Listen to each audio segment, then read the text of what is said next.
This is the last week for 4th grade. We are going to work on measurement and data with geometry.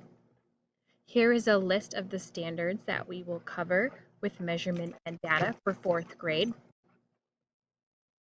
Mr. Bacon asked the students in his 4th grade class to measure their heights.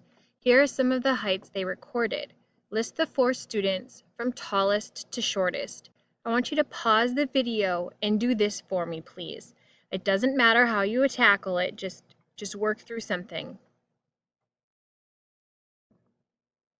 Coming back to the problem, did you convert the heights? Maybe you guessed. Did you grab a yardstick? Did you make some kind of number line to compare?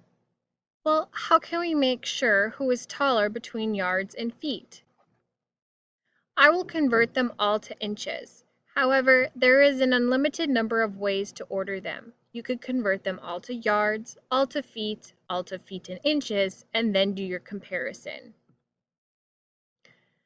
Sarah is 50 inches, so she's already converted to inches. So now I'm going to work on Jake.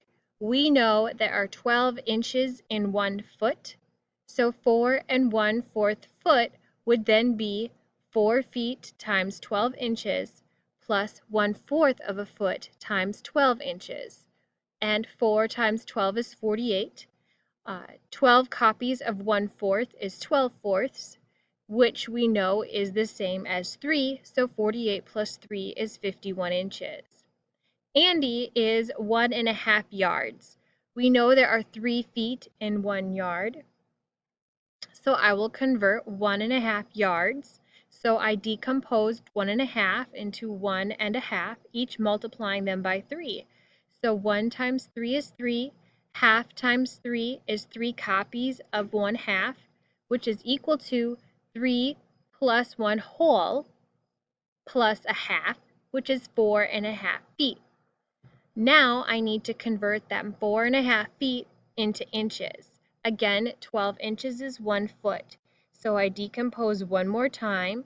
4 times 12 plus a half times 12 is 48 plus 12 copies of 1/2 equals 48 plus 6, which is 54 inches. Finally, Emily is 4 feet and 4 inches. 12 inches in 1 foot. Part of it is already converted to inches for us, so I just need to convert the 4 feet times 12 inches and then add the 4 inches that are there. So 48 plus 4 is 52 inches. Now that they're all in inches, I can order them from tallest to shortest. So I see that it would be Andy, Emily, Jake, and Sarah. Maggie bought 3 apples that cost 50 cents each. She paid with a $5 bill. How much change did Maggie receive? There are a few ways we could tackle this problem depending upon what you would classify as the unit. We could do using the cents as a unit, using the dollar as a unit, or simply using decimals. We'll go through each one. So using the cents as a unit, apples are 50 cents each. 3 times 50 is 150 cents. $1 is 100 cents. So if she has $5, we have 5 copies of 100, which is 500 cents. I can build a bar diagram. I know that in total there are 500 cents. I have 150 cents for each apple that I paid. How much in blue is left over? 500 minus 150 is 350 cents, which is $3.50. Using the dollar as a unit, apples are 50 cents each, half of a dollar. 3 apples then cost $1.50. We can set up the exact same bar diagram, except our units are a little different. Because 5 is the unit, we have 1.5 that we purchased. How much is left? Well, 5 minus $1.50 gives us $3.50, or $3.50. Finally, using decimals, 50 cents is the same as 0.5 or 50 hundredths dollars. 3 apples is $1.50. 5 minus $1.50. We take away $1, that would leave Maggie with $4, and taking away an additional 50 cents means she will get $3.50 back. How are the following alike and how are they different? Pause the video, make some comments, suggestions. They both are an equation because they have an equal sign. They both have $12 times 4 or 4 times $12. They are different as one uses a letter and one uses a question mark. We're going to get away from using a box or question mark or blanks and fill them in with a letter or variable from here on out. Mathematical word problems can be written as an equation with numbers, letters, operations, and an equal sign. We can represent problems using equations with letters standing for the unknown quantity. So instead again of using a blank space, a box, or a question mark, they will now have a letter. Write an equation that would allow someone to find the value of S. Pause the video, see if you can't work this out.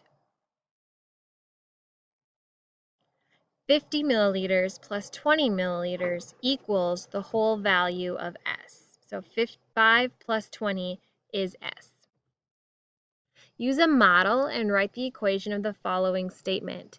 A monkey eats 3 pounds of bananas a day. How many pounds of bananas will the monkey eat in 5 days? Well, if he does 3 pounds a day times 5 days, I need 5 copies of 3 pounds. And then altogether, that would be how many bananas he ate. So our equation would be 5 copies of 3 or 3 copies of 5 equals B. Your favorite aunt is coming to visit your house next week. She's coming from Phoenix, Arizona to Fort Wayne, Indiana. She has to stop in Chicago and change planes. The total distance from Phoenix to Fort Wayne is 1,825 miles. On her flight to Chicago, she travels 1,754 miles. How many more miles does she need to travel? So use a model and write the equation of the following statement. We don't know how much she has left to travel, but we do know that she's already traveled 1,754 miles for a total of 1,825 miles. So the n represents how much further she needs to travel.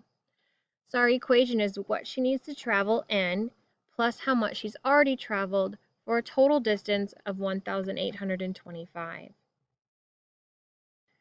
So use a model and write equation for the statement.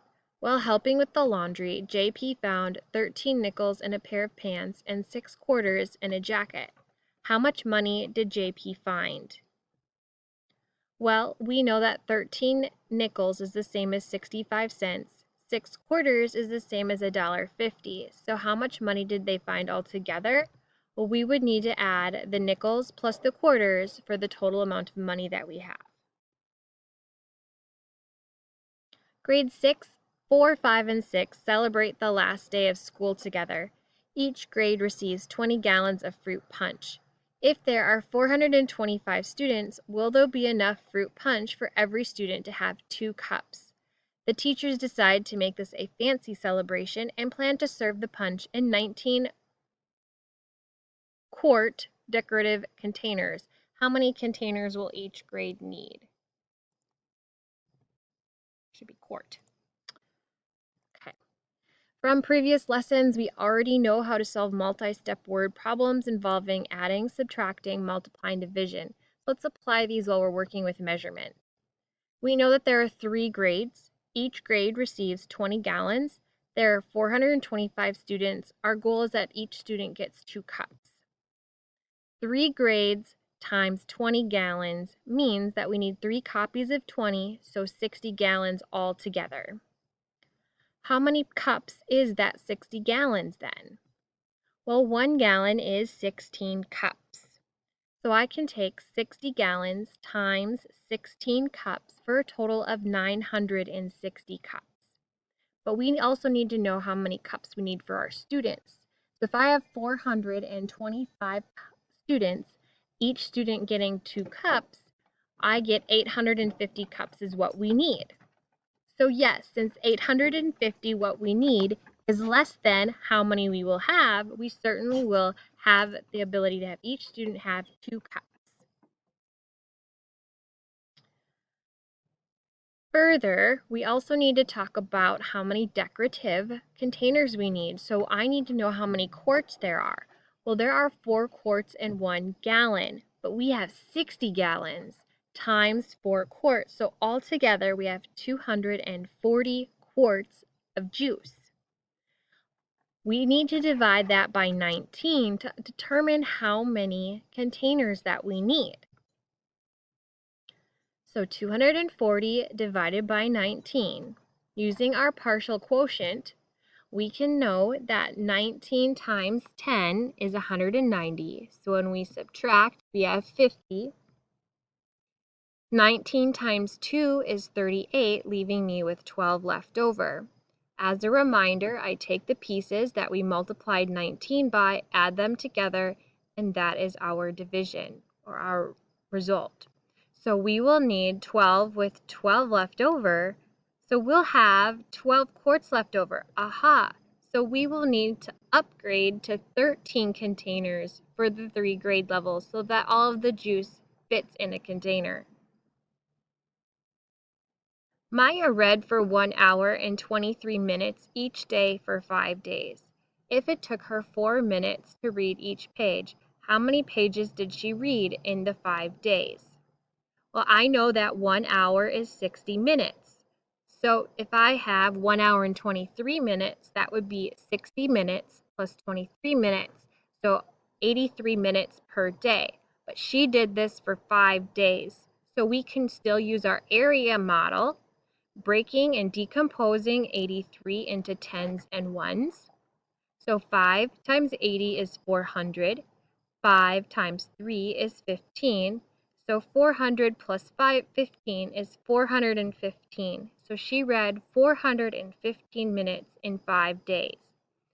But it took her 4 minutes to read each page. So 415 minutes divided by 4 minutes per page equals how many pages? Again, using our partial quotient, I can take 4 times 100 to get 400, leaving us with 15 left over. 4 times 3 is 12, with 3 left over. So 100 plus 3 is 103. Maya read 103 pages. Homework. You have $1 and change in your pocket. You have 15 coins. What coins do you have? You have the same number of pennies, nickels, and dimes in your pocket. You have $1.44.